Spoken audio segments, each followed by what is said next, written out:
¿Qué tal? ¿Cómo están? Una vez más por aquí a través de este show de Spreaker, el Scary Cast. Mi nombre es Alejandro Polanco y como en cada emisión, los saludamos con muchísimo gusto a toda la gente que nos escucha en cualquier parte del mundo, principalmente a toda la gente que nos escucha en México, Distrito Federal. Este podcast o este Scary Cast lo hacemos con muchísimo gusto, con temas del mundo paranormal, del mundo del terror, del suspenso, en fin, muchísimas cosas que tendremos aquí a través de este show. El día de hoy tenemos en esta emisión de invitado a Asmisael Montenegro de Lerx. Una vez más, Asmisael se encuentra en la línea o a través de Skype. Asmisael, ¿cómo estás? Muy buenas noches, mi querido Alejandro. Bien, gracias. Qué buenas, Asmisael, ¿cómo te pinta esta noche? Pues ya un poco menos fría que la semana pasada. Pero ahí vamos, ¿no? Sí, ahí vamos. Perfecto, pues bueno, el día de hoy tenemos un tema bastante interesante, ya lo habíamos estado comentando en emisiones pasadas. Vamos a hablar acerca de un ser que se volvió famoso allá en la década de los 90s. Una época que a mí en lo personal me gusta mucho, pero también tuvo su lado macabro, su lado paranormal, su lado de terror. ¿No es así, Asmisael? Sí, exactamente como lo mencionas, a mediados de los 90 se empezó a dar este fenómeno del llamado chupacabras. Así es, del chupacabras, este ser que causó mucha polémica, sobre todo porque se cruzaron muchísimos eventos. Pero bueno, antes de entrar ahorita de lleno al tema, vamos a recordarle a toda la gente los medios de contacto para los que escuchan por primera vez esta emisión. Lo pueden hacer nos pueden contactar a través de Twitter y de Facebook. El de Asmisael es... Facebook me pueden encontrar como diagonal Asmisael Montenegro de Lerx. Facebook.com/Asmisael Montenegro de Lerx. Y en Twitter como... @Asmisael. Recuerden que la primera es una S y la segunda es una Z. Ahí está, la primera es una S y la segunda es una Z. Y a un servidor lo pueden encontrar en Facebook.com/Polanco Locutor y en Twitter @Polanco Now Music. Recuerden que nosotros tenemos también otro tipo de emisiones como son de música y entretenimiento. También por ahí de sexualidad, esto que es el Scary Cast y noticias y muchísimas cosas más. Pero en fin, el día de hoy vamos a hablar de este tema interesante. Ya lo comentábamos ahorita, un ser que apareció y que se volvió famoso en los 90s es el chupacabras, Asmisael. Exactamente. ¿Qué pasa con el chupacabras? Que este misterioso ser apareció por primera vez, los reportajes, documentos que se tienen acerca de los primeros avistamientos fue en Venezuela y en Puerto Rico. En Centroamérica, ¿no? Centroamérica, digamos en Centroamérica y Sudamérica. Se fue expandiendo hasta finalmente, pues uno de los más crudos casos, podríamos decir, fue aquí en nuestro país, en México. Efectivamente, ¿esto fue que en 1996 las primeras apariciones o cuándo fue? Sí, principios del 96, de ahí fueron, digamos que muy fuertes, fueron 96, 97, 98 y de hecho últimamente hasta la fecha se han dado todavía unos pequeños avistamientos, incluso hay videos y fotografías de este ser. Sí, que incluso, ¿por qué estamos hablando del chupacabras? Bueno, en la emisión pasada Asmisael nos compartía un misterio sin resolver, así lo llamamos, sobre el hombre polilla o el Mothman, que tuvo sus primeras apariciones en 1966 y de ahí salió al tema el chupacabras, que curiosamente hay mucha gente que aquí en México lo relaciona como un distractor por toda la cantidad de eventos políticos y sociales que se llevaron en nuestro país. Exactamente. Sí, hay muchas teorías, incluso se habla de complots políticos, se hablan de personas que eran, digamos que disfrazadas, pero realmente las pruebas que se tienen más que nada de los cadáveres de estos animales que en primera instancia comenzaron siendo animales pequeños, llámese gatos, gallinas, perros, pero de ahí el suceso se hizo cada vez más grande hasta llegar a lo que es el ganado, incluso se llegaron a encontrar pues como su nombre lo menciona, cabras muertas, vacas y caballos. Sí, esto fue principalmente en pequeños poblados, ¿no, Asmisael? Sí, alejados de la ciudad. Por ejemplo, aquí en lo que era México, se dio en algunos en algunos estados del norte, pero en poblaciones bastante pequeñas. Esas poblaciones se les llama rancherías, sí, en donde hay un rancho y pues no sé, a 1 kilómetro o a 2 se encuentra el siguiente rancho. Oye, y coméntanos, ¿cómo son estas apariciones o cómo es que la gente empieza a reportar estos avistamientos? ¿Cuál es, llamémosle de alguna manera, el modus operandi de este ser misterioso? Mira, como te comentaba al principio, los primeros avistamientos se dieron en Centroamérica, en Puerto Rico y en Venezuela.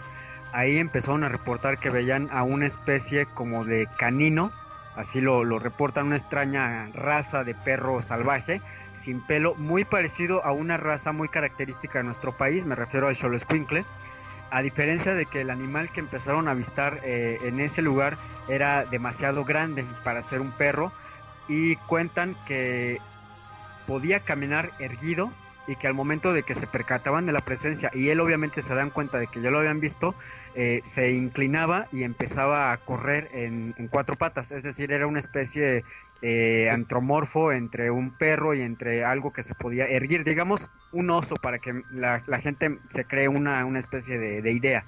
Hay otro avistamiento al cual le llamaban el reptiliano, y se describe como una especie de humanoide, igual, erguido. eh, o cuentan que tenía unas espinas dorsales o canillas agudas, obviamente en la médula espinal. En la parte de la boca contaba con unos dientes bastante grandes y pronunciados, muy parecidos al extinto dientes de sable, y tenía una estatura promedio entre el 0.9 y el 1.2 metros de altura, e incluso este reptiliano, cuentan las personas que lo vieron, que podía saltar muy parecido a un canguro. Así Oye, describían el movimiento. y todo esto empezó a llamar muchísimo la atención porque en los primeros avistamientos aparecen estos animales muertos con la mordida muy similar a la que en novelas, ¿no? O en películas hemos visto por parte de este personaje Drácula, ¿no? De Bram Stoker. Exactamente. A diferencia de que digamos que esta mordida, como lo mencionas, alrededor de la herida, el pelo del animal, por ejemplo una vaca, estaba totalmente rapado, es decir, como si alguien agarrara un rastrillo y quitara el pelo de esa zona, se veía la incisión de dos colmillos, una incisión bastante grande como para ser de un perro. Se hace referencia de que no pudo haber sido un perro o una especie de perro salvaje, ya que se encontraban nada más dos incisiones caninas en los cadáveres, no se encontraban cuatro que podrían ser los colmillos de cualquier otro animal. Y otra cosa que también empezó a alarmar muchísimo a la gente fue que estos animales pues realmente no hacían ningún tipo de ruido a la hora de que eran atacados. Es como si al momento de que eran atacados perdieran la vida prácticamente al momento. Y también algo que llamó mucho la atención de la gente es que se les extraía hasta la última gota de sangre, es decir, cuando la gente, la ganadera, empezó a ver a los animales muertos, los abría en canal para ver qué pasaba, se daban cuenta de que todos los órganos vitales estaban adentro del animal, es decir, todas las vísceras, corazón, pulmones, pero aún abriendo al animal no se encontraba ni siquiera una gota de sangre. Oye, ¿y esto cómo lo podemos explicar? Pues, ¿cómo lo llamamos de entrada, no, Smisal? ¿Es un mito, es una leyenda, es una historia creada por los gobiernos? ¿Realmente existe este animal? ¿Qué explicación le puedes dar tú a este mito?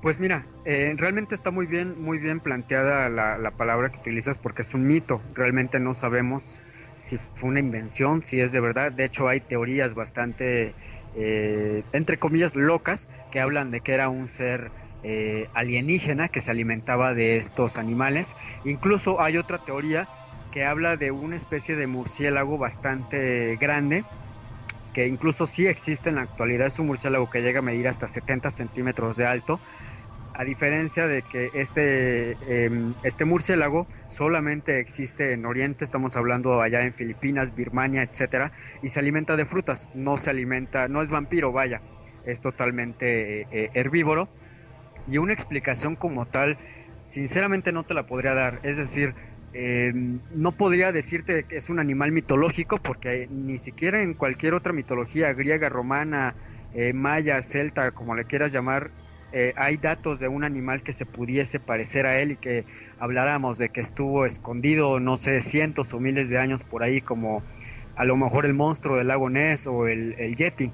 ¿Sabes como a qué me recuerdas, Misael? Como en esta película Van Helsing, que es muy, muy, muy, muy buena, a mí me encanta esta película, donde los hijos de Drácula empiezan a atacar el poblado de Transilvania, no sé si recuerdas, que son una especie como de, vaya, de pequeños murciélagos con una forma humanoide, y pues más o menos es como la estatura de la que tú comentas, ¿no? 70 centímetros. Sí. Sí, pero fíjate que ahí estaríamos ya entrando, aparte de otro tema, estaríamos entrando en una polémica, porque si existieran estos seres pequeños, supondríamos que estos son los engendros o los hijos, y entonces si los hijos son de 1 metro, los padres tendrían que ser mucho más grandes. Entonces esta teoría, no sé, despertaría como que el pánico, ¿no? El terror en la gente de pensar que hay una cosa de 3 metros por ahí que le chupa la sangre a los animales y que posiblemente podría hacerlo con las personas. Que de hecho sí existieron ataques, igual hay videos, hay fotografías, hay documentos donde vienen ahí los testimonios de las personas que ocurrieron incluso ataques a personas, pero cuando estas personas empezaban a gritar y a pedir ayuda y llegaban los demás, pues obviamente armados, este ser los dejaba en paz, se iba volando. Esto refiriéndome a la especie de chupacabras reptiliano que ya había descrito anteriormente. Oye, a mí llama la atención porque llegó un momento en el que el chupacabras llega a la Ciudad de México, porque incluso es como un temor, un pánico colectivo que se va creando a través de los medios, para ser más preciso en la televisión. Yo recuerdo muy bien toda esta campaña de pánico colectivo que se creaba cuando comentaban que el chupacabras, por ejemplo, empezaba en el sur de nuestro país, ¿no? Supongamos que llegaba a Chiapas, y de ahí la gente empezaba a ver, empezaban los primeros avistamientos y describían cómo era. Después empezaba a ver pues por Tabasco, luego en Oaxaca, luego no, así iban subiendo hasta llegar al punto de que pasó por la Ciudad de México. Tú recordarás que mucha gente aseguraba que lo veía en las azoteas, que lo veían volando.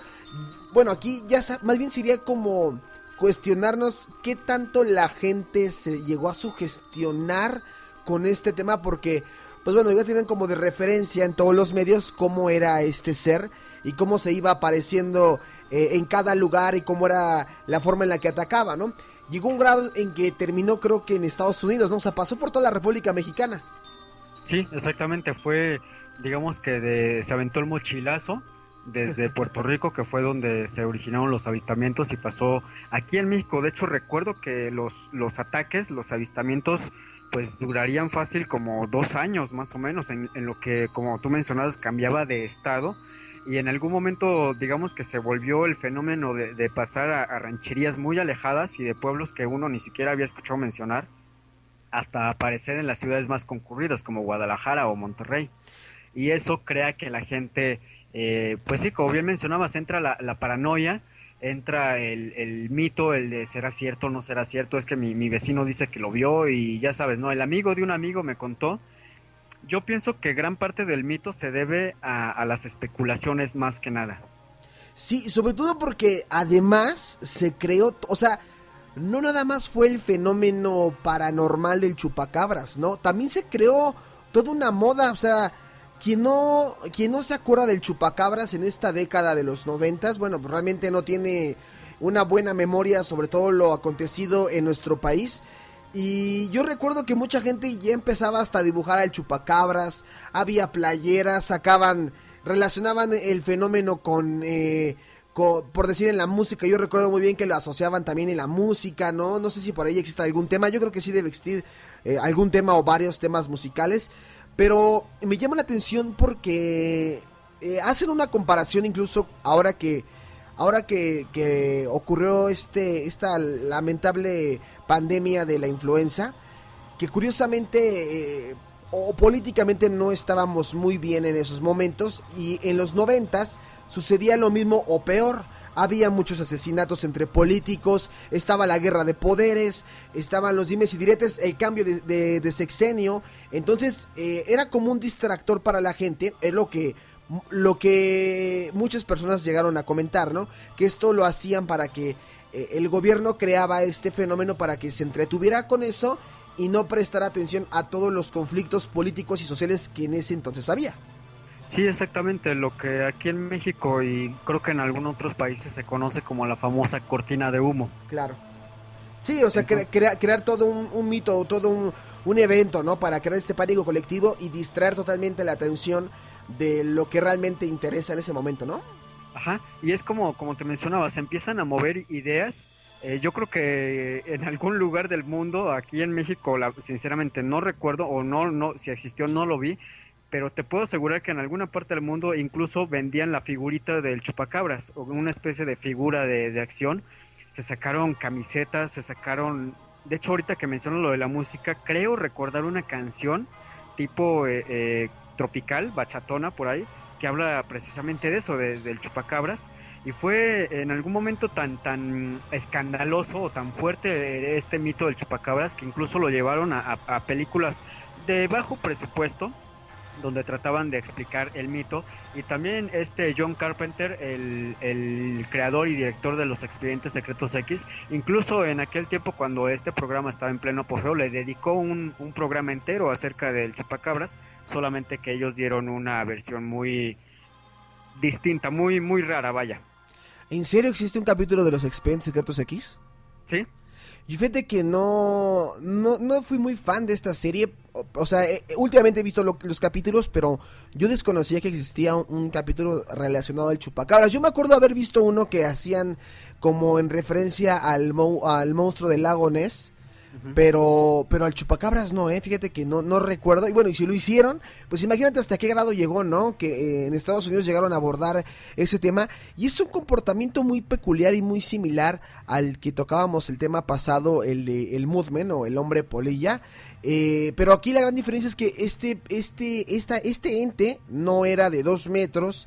Sí tenía ojos rojos, ¿no? Se decía que tenía alas, otros decían que tenía forma como de pequeño, como de un pequeño ser, vaya, una persona enanita, por llamarlo de alguna manera, ¿no? Una pequeña persona de baja estatura, y con los ojos rojos y con grandes garras, y que llegó a atacar, millones de animales, y luego el temor creció porque se decía que podía atacar a la población, ¿no?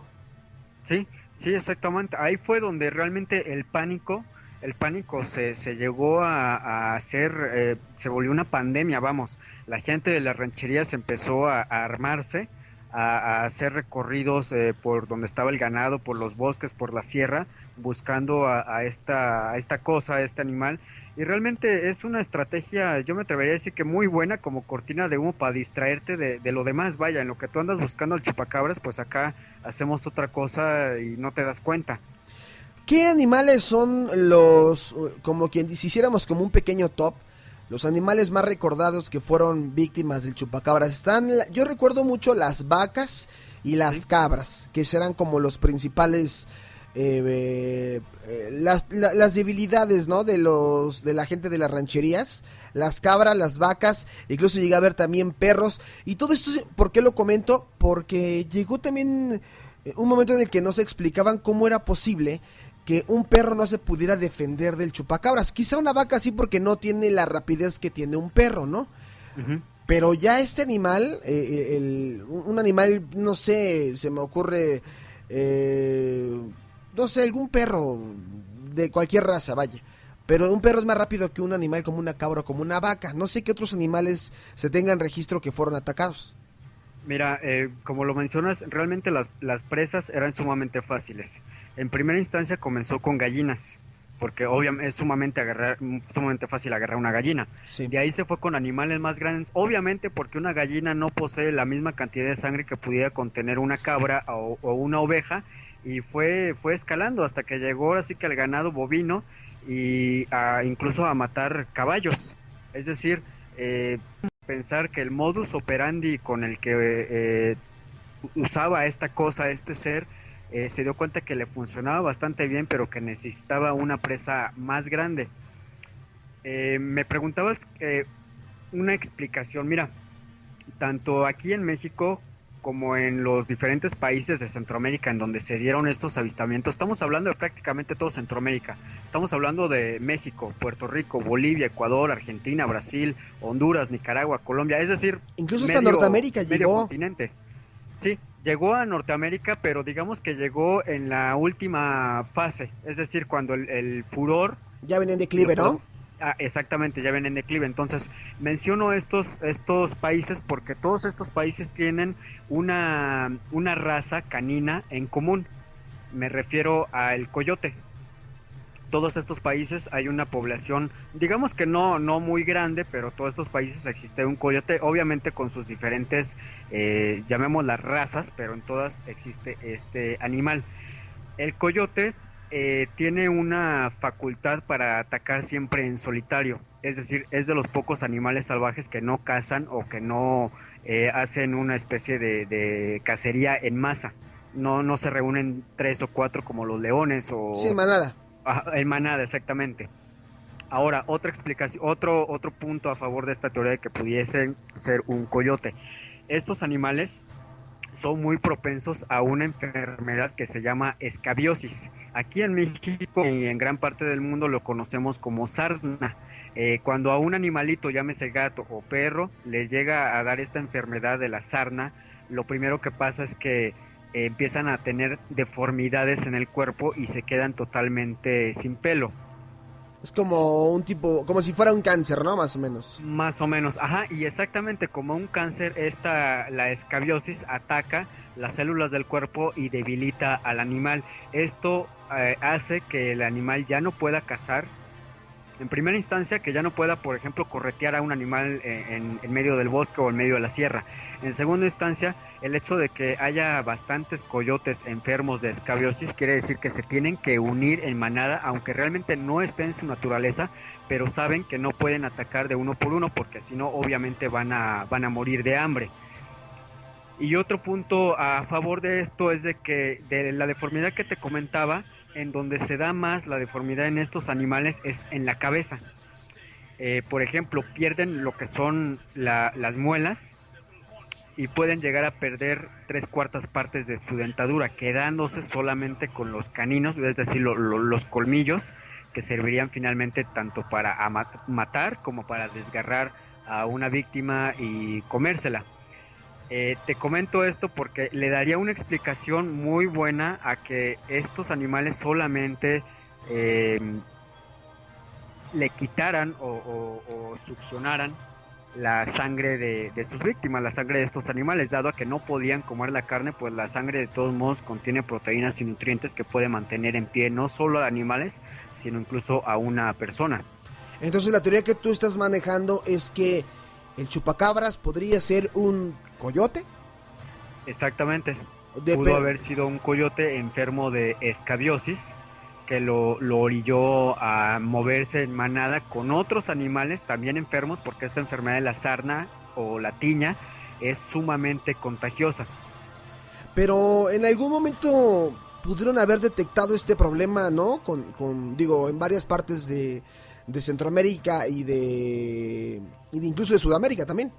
Sí, sí, y mira, esta teoría que yo tengo, obviamente tú sabes que aquí en el programa hemos manejado muchas teorías, muchas hipótesis, que nunca decimos que es la verdad absoluta, ¿no? Es decir, siempre les decimos investiguen, busquen, lean, etcétera, y en este caso esta teoría meramente es mía. Yo me baso mucho a esta teoría de que eran coyotes enfermos de tiña, de roña, porque tanto en Venezuela como en Bolivia e incluso aquí en nuestro país, si no tiene mucho, el 23 de septiembre de este año, del 2013, en Ciudad Victoria, Tamaulipas, se encontró el cadáver de un animal que aparentemente se trataba del chupacabras. Dijeron que era aparentemente el chupacabras porque había ocurrido nuevamente después de muchísimos años de que no se había dado ningún avistamiento ni ningún ataque.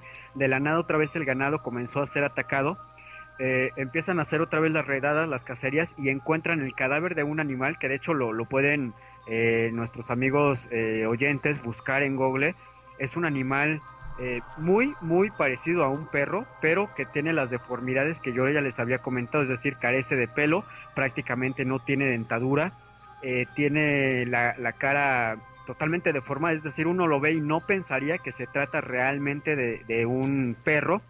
Incluso lo que vienen siendo los dedos de sus patitas, de sus manos, ante la carencia de uñas y ante la carencia de pelo, realmente se ve como si fueran dedos, digamos que humanoides.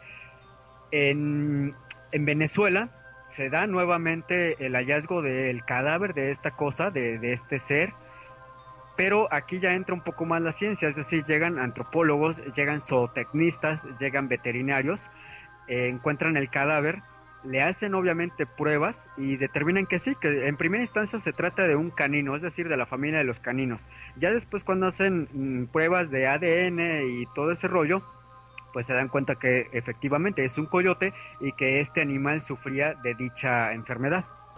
Muy interesante, muy, muy interesante este tema del chupacabras. Y bueno, la teoría o la hipótesis que tú estás manejando, pues bueno, suena coherente, vaya, habrá que ver en un futuro si se siguen presentando más casos o si alguien realmente resuelve el misterio del chupacabras, porque incluso hasta hay gente que lo ha fotografiado, gente que jura tener fotografías del muerto, cómo se seca, en fin, hay muchísimas cosas que rondan alrededor de este gran tema que es el chupacabras, este ser